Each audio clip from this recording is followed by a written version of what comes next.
Bonjour à tous, donc aujourd'hui je vous retrouve pour une nouvelle vidéo. Donc cette fois-ci ce sont les dramas que je regarde en ce moment. Donc c'est parti, j'en ai 9 à vous présenter. Et quand je dis présenter, c'est vite fait parce que les résumés et moi ça fait 2 hein. Donc tout d'abord il y a le nouveau drama qui est sorti, donc c'est Well Ended Love. C'est un drama chinois. Alors d'habitude j'aime pas les dramas chinois, franchement j'aime pas trop ça. Et là, je vais vous présenter encore 2 autres dramas chinois que j'ai regardé et que j'ai vraiment beaucoup apprécié. Donc voilà, donc Well Ended Love c'est un drama chinois, donc en fait c'est tout simplement une histoire de contrat de mariage entre un boss d'une grande entreprise et d'une actrice en devenir, une idol, une personne en devenir et tout. Et en fait cette actrice là va avoir une maladie et pour pouvoir en fait se soigner, parce qu'elle n'a pas les moyens, donc elle va pouvoir faire en fait un contrat avec ce boss là et voilà, elle va commencer cette histoire. Franchement j'aime beaucoup, et surtout de l'acteur. Il est trop beau, enfin j'aime bien, il a des yeux tombants et tout. Bon après il y a de la chirurgie qui passe par là, mais j'aime trop, il a des yeux tombants, un peu genre endormi, et puis avec son petit sourire. Ah, bref, il est trop beau. Voilà.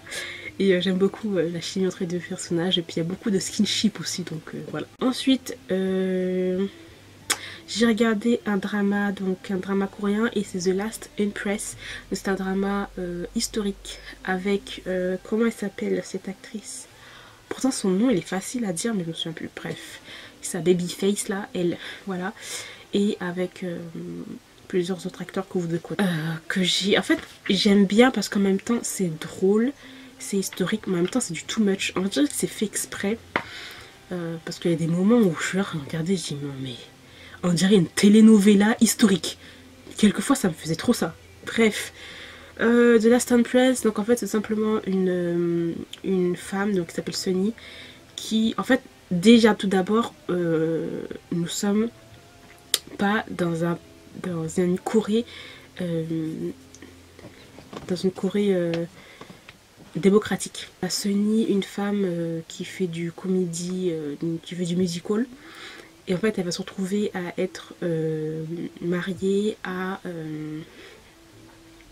l'empereur. Donc en fait c'est historique, mais en fait compte c'est aussi dans notre époque. Donc c'est pour un petit mélange et tout, bref. Et elle va se retrouver à être mariée à l'empereur et tout. Bon après elle est amoureuse de lui, mais après on sait qu'il y a eu des manigances, et tout. Des manigances, et en fait on veut la tuer, tout ça, bref, tout un truc. Je suis en fait cette histoire, mais en fait j'aime bien l'évolution du personnage, parce qu'en fait au début elle est toute naïve, mais vers la fin, là, vers les épisodes 18, 19, 20, elle est badass, mais badass de chez badass. Vraiment trop violente, j'adore. Donc voilà, et puis ensuite il y a aussi une histoire d'amour, oui ou non, on sait pas trop, entre son garde du corps qui aussi veut se venger de la famille royale et elle. Donc voilà. Ensuite, un autre drama que je suis en train de regarder, j'ai bientôt fini, donc c'est Strange Hero, que j'aime beaucoup, il est super drôle et tout. Et donc en fait c'est l'histoire de Boksu. Boksu en fait qui est au lycée. Il était assez populaire, populaire dans le sens beau gosse, etc. Mais après il était pas, il travaillait pas quoi en fait. Les notes c'est pas trop ça. C'est un peu facile. C'était le dernier de la classe. Et en fait il va se passer un drame vers la fin de l'année. Et après on va les retrouver plusieurs années plus tard. Boksu, il a pas été, en fait il a été renvoyé par rapport à ce qui s'est passé. Et il n'a pas eu son diplôme en fait. Et après là il est en train de faire des sortes de détectives. Il travaille en tant que détective, mais voilà, un petit peu bizarre. Avec des missions un peu bizarres et tout. Et en fait Boksu va se retrouver à être encore lycéen. Il va retourner en fait à l'école en tant que lycéen pour avoir son diplôme à 27 ans. Entre temps il va retrouver son premier amour qui est devenu prof. Et il va retrouver un autre meilleur ami à lui qui sont devenus en fait ennemis par rapport à ce qui s'est passé. Et c'est drôle, c'est vraiment drôle, c'est super. Il y a une alchimie entre les deux personnages aussi qui est vraiment géniale. Ensuite, un autre drama que je suis en train de regarder, donc c'est Romance is a Bonus Book, donc un drama coréen avec Lee Jong-suk que j'aime aussi beaucoup. Donc c'est une histoire comédie, romance un peu drame, plus relation femme âgée, homme plus jeune. Nous la Danseng, voilà. Et en fait c'est l'histoire de d'Annie, voilà, qui a été mariée, mais en fait elle n'est pas vraiment amoureuse de son mari, bref.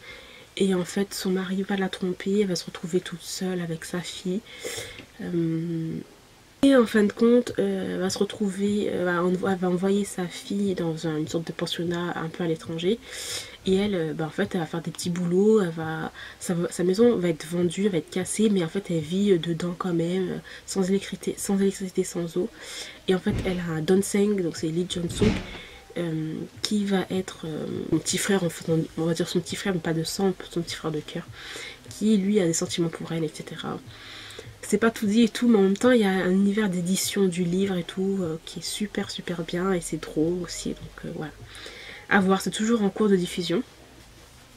Ensuite, le nouveau drama aussi coréen qui est sorti, donc c'est Touch Your Heart, donc un drama qui est avec Lee Dong-wook, donc mon acteur préféré. Et donc en fait j'aime bien parce qu'en fait c'est l'acteur, pour ceux qui ont regardé Goblin sont contents parce que nous avons Lee Dong-wook et l'actrice, je sais plus comment ça s'appelle, Yuina. Ouais, Yuina. Ces deux-là qui n'ont pas vraiment une fin heureuse à la fin de Goblin, on va dire, entre guillemets. Et là, c'est pas Goblin, mais bon, on est content, voilà. Pour les fans, on est contente. Bref, dans tous les cas, c'est une histoire comédie, romance, entre un avocat très prestigieux qui a vraiment un caractère de merde et une actrice sur le déclin. En fait, elle va se retrouver à être sa secrétaire pour soi-disant avoir de l'expérience en acting, entre guillemets, on va dire ça. Et j'adore, j'ai trop hâte. Donc ça se passe, la diffusion c'est le mercredi et le jeudi, je crois. Oui, le mercredi et jeudi. Et franchement, j'ai regardé les 2 premiers épisodes et j'aime trop. Alors ensuite, j'ai regardé un drama, donc c'est My Heidi Gangnam Beauty. Donc celui-là, j'ai attendu avant de le regarder parce qu'il est sorti en 2018. Et en fait, j'ai attendu pour le regarder, je sais pas pourquoi. Et en fait, j'ai vraiment beaucoup aimé. C'est avec Shanu des Astro là. En fait, c'est l'histoire d'une fille qui est pas très belle physiquement, elle va se faire de la chirurgie. Et en fait, à partir du moment où elle va faire de la chirurgie, tout le monde sait qu'elle en a fait de la chirurgie, mais bon, ils sont un petit peu genre ironiques avec elle, etc. Et ça se passe à l'université, et puis elle va rencontrer Shanu là, le personnage masculin, qui lui est magnifique, mais en fait il s'en fout complètement en fait de l'apparence physique des gens. Et va commencer leur histoire à eux deux, c'est trop chaud, franchement c'est juste trop mignon. Ensuite j'ai regardé le drama chinois, donc Meteor Garden 2018, donc j'avais regardé quelques extraits, en fait ça m'intéressait pas, je me suis dit oh là là, c'est en chinois, j'aime pas trop et tout. Et puis en fin de compte, je l'ai regardé sur Netflix et j'ai bien aimé. Donc Meteor Garden, c'est tout simplement le Meteor Garden qui est sorti il y a des années déjà en Taïwan, version taïwanais. C'est aussi la version Anayori Dongo en japonais. Et c'est la version aussi... c'est la version coréenne Boys Over Flower. Voilà. Donc en gros simplement une histoire d'une fille pauvre qui est dans un lycée, une université de prestige, et il va y avoir les quatre garçons les plus riches, donc le F fort, plus riche, plus beau et tout, qui vont être contre elle et tout, et puis va commencer l'histoire. Et j'ai adoré, franchement j'ai vraiment beaucoup aimé, je pensais pas que j'allais aimer autant, mais c'est passé crème. Ensuite, il y a un autre drama chinois que j'ai regardé, donc c'est A Love So Beautiful. Aussi que j'ai aimé parce qu'en fait c'est juste trop mignon. Donc en fait c'est simplement l'histoire de 2 personnages qui se connaissent depuis qu'ils sont en primaire. Et ils vont grandir ensemble. Et en fait la fille est amoureuse du gars. Elle est toute petite, lui il est très grand. Il est genre hyper beau et tout. Et en fait ce personnage là, ce personnage masculin, on va dire qu'il est assez froid et il ne révèle pas en fait ses sentiments. Voilà, il révèle pas vraiment ses sentiments, etc. Et par rapport à ça, il a des problèmes de communication, etc. Mais elle, en fait, elle le connaît et elle est amoureuse de lui. Et on va les suivre jusqu'à ce qu'ils soient adultes et c'est trop mignon. Il y a juste ça à dire dans ce drama, c'est de la mignonnerie, tout simple. Après, il y a des clichés, des trucs chinois là, qui, bon, personnellement, j'ai passé, mais bon. Et ensuite, le dernier drama que je vais vous présenter, donc c'est un drama coréen qui vient de sortir, donc il est sorti le lundi 10 janvier.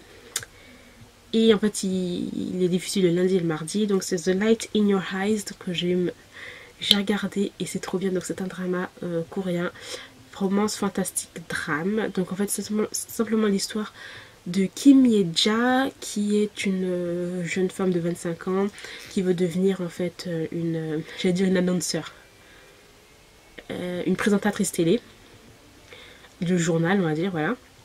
Et d'un autre gars qui veut devenir journaliste.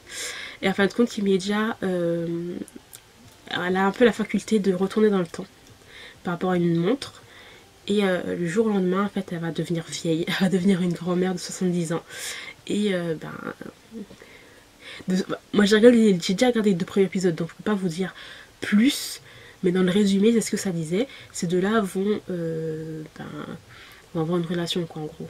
Mais il va y avoir du fantastique et j'aimerais savoir comment elle va pouvoir avoir son âge de 25 ans, quoi, de revenir à son âge de 25 ans.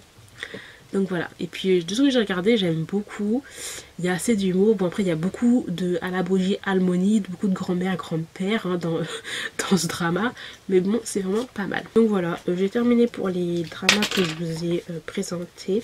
Ce sont les 10 dramas, 9 dramas que je vous ai présentés, que j'ai soit fini de regarder, ou soit que je suis en train de regarder. Donc je peux vous dire où est-ce que vous pouvez les trouver. Donc, Well Intended Love, vous pouvez le trouver sur des sites comme Watchasian, The Last Empress, la même chose, Watchasian, Strange Hero sur Watchasian, Romance is Bonus Book, vous pouvez le retrouver sur Netflix, Touch Your Heart, vous pouvez le trouver sur Watchasian. Après, c'est des sites, vous mettez tout simplement dans la barre de recherche le nom du drama, VO sous-titré, et puis après vous trouvez, il y a plein de sites de streaming qui les sortent. Par contre, My ID Gangnam Beauty, vous pouvez le retrouver sur Netflix, Meteor Garden sur Netflix aussi, A Love So Beautiful sur Netflix, et The Light in Your Eyes, vous pouvez le retrouver simplement sur Watchasian, sur des sites encore de streaming. Voilà, et bien sûr je regarde mes dramas en VO sous-titré anglais. J'espère que ça vous aura plu, n'hésitez pas à me dire quels sont les dramas que vous êtes en train de regarder, et moi je vous retrouve très bientôt. Bye.